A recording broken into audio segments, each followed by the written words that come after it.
L'avantage d'utiliser les journaux comme source d'information, c'est que dans de nombreux cas d'homicide, les journalistes ont été rapidement sur les lieux du crime, ont pu entendre la version d'un certain nombre de témoins, de personnes et de policiers aussi, et les journalistes rapportent assez bien les faits pertinents et aident à comprendre.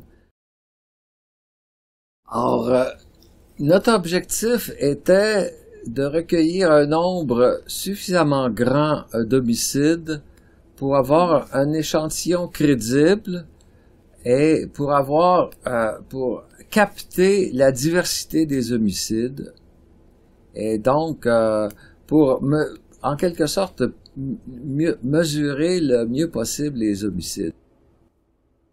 C'était un projet collaboratif et donc la première chose qu'on a faite, c'est de recruter des enseignants-chercheurs dans des universités africaines avec lesquelles on a travaillé. Et donc, dans chacun de ces pays-là, nous avons recruté un enseignant-chercheur qui, à son tour, a recruté deux étudiants qui ont été chargés de faire la collecte des données. Et donc, c'est à ces derniers-là qu'est revenue la tâche de recueillir tout ce qui se passait dans la presse locale, notamment les journaux spécialisés dans les faits divers, récolter tous les cas d'homicide et faire la codification des données selon une grille que nous avons préparée à cette intention-là. Et donc ensuite, les données ont été centralisées ici même à Montréal. Puis nous avons effectué les analyses qu'on a ensuite réacheminées vers ces chercheurs-là et chacun a puisé dans ce lot-là pour pouvoir réaliser les chapitres qu'ils ont écrits dans le livre. Le premier gros résultat, c'est que les grandes catégories d'homicides que nous trouvons dans les pays occidentaux se retrouvent aussi sensiblement dans les mêmes proportions. Mais à souvent des niveaux plus élevés en Afrique qu'ailleurs. Les trois grandes catégories sont d'abord l'homicide au sein des familles, notamment l'homicide conjugal, mais aussi quelquefois l'homicide qui oppose des frères ou qui oppose les parents et les enfants. Donc l'homicide familial. Le deuxième, c'est l'homicide associé au vol. Un peu comme partout ailleurs en Afrique, les voleurs, à un moment donné, s'affrontent à leurs victimes et finissent par tuer la victime. Et en Afrique, on a un phénomène un peu particulier qui est celui des coupeurs de route. Les coupeurs de route sont les bandits de grand chemin africains qui se tiennent en embuscade le long des routes, armés bien souvent de Kalachnikov et qui font arrêter les véhicules, notamment les autobus, et qui dévalisent tous les passagers installés dans l'autobus. Et à l'occasion de ces attaques, souvent on tire dans le tas et il y a un ou plusieurs personnes de tuées. Alors, et finalement, la troisième catégorie, c'est l'homicide au cours d'une querelle entre deux individus qui presque toujours se connaissent et même se connaissent bien, mais qui ont une dispute à propos d'une dette de jeu, par exemple.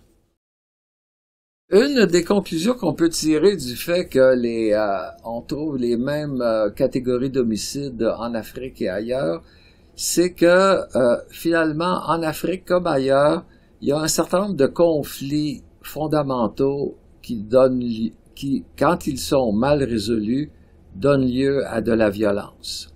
Et il faut garder aussi à l'esprit que les homicides sont souvent la suite d'une violence antérieure. Par exemple, dans un homicide conjugal, il y a souvent le phénomène de la femme battue, qui a été battue plusieurs fois par son conjoint et qui finit par se faire tuer ou quelquefois par tuer le conjoint violent. Donc ça, c'est un conflit tout à fait, je dirais, classique et que nous connaissons bien un peu partout dans le monde. Le vol aussi, c'est disons, je dirais, le conflit autour de la question du tien ou du mien est un conflit universel et qui donne lieu à certaines violences assez souvent.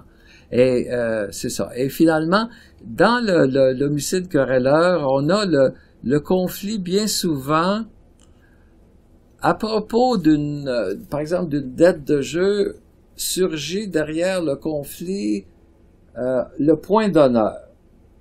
Donc, la question le point d'honneur qui surgit quand l'on s'échange des insultes, quand on se provoque mutuellement, quand on met en question la virilité de l'autre, et à ce moment-là, bien souvent, l'affrontement escalade jusqu'au point où l'un des deux combattants tue l'autre.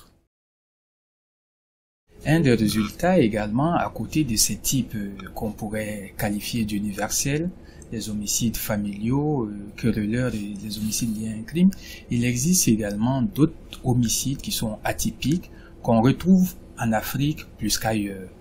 Et peut-être qu'on retrouve en Afrique plus qu'ailleurs sont par exemple les homicides liés au lynchage, les homicides de lynchage, des voleurs qui sont attrapés, désarmés, puis exécutés par la population. À côté de ça, il y a également comme résultat homicides atypiques qu'on retrouve en Afrique, les homicides liés à la sorcellerie. Il y en a 3 types. Il y a des personnes qui sont accusées de sorcellerie et ça, ce sont des cas qui sont assez rares. Mais d'autres cas plus fréquents, c'est les sorciers, des personnes prétendument sorciers qui se font tuer par le village révolté par cette accusation-là. Et puis, il y a enfin les homicides rituels qui sont liés à la croyance que en tuant quelqu'un, en utilisant ses organes, on peut avoir du pouvoir, de l'avoir ou même de l'argent. Voilà.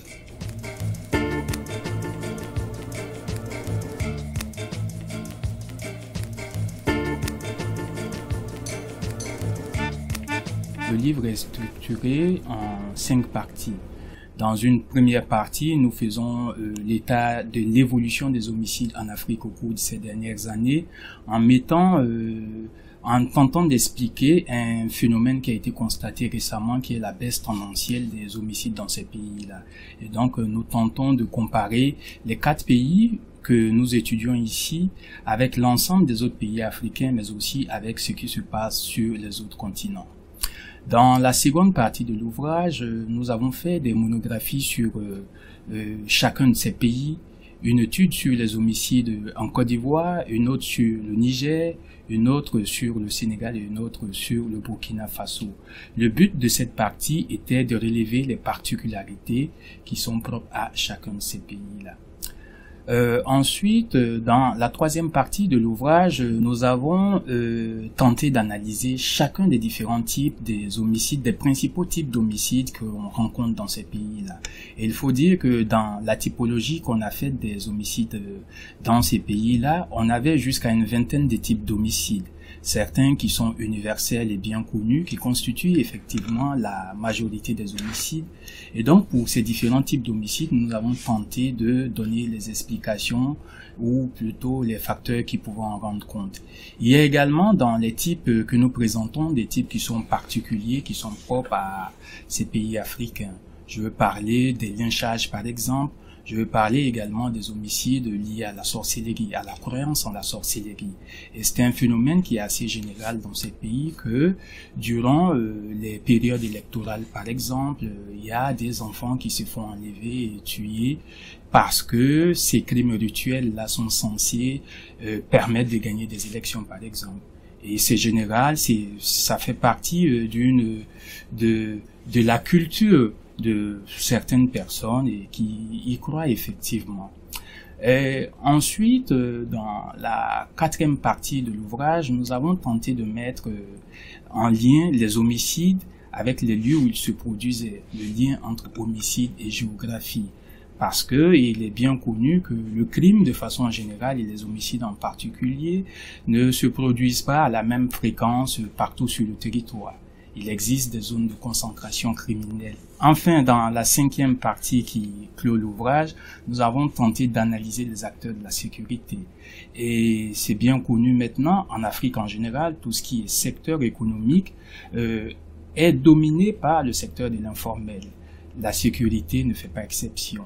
Et donc, dans l'analyse de cette question-là, nous avons étudié les acteurs formels de la sécurité, gendarmerie et police. Nous avons également étudié les acteurs informels de la sécurité qui concentrent la majorité des acteurs de cette sécurité-là. Donc, dans l'analyse, il s'agissait de voir ce qu'ils représentaient en termes d'effectifs dans la population, ce qu'ils faisaient et aussi les problèmes que cela posait.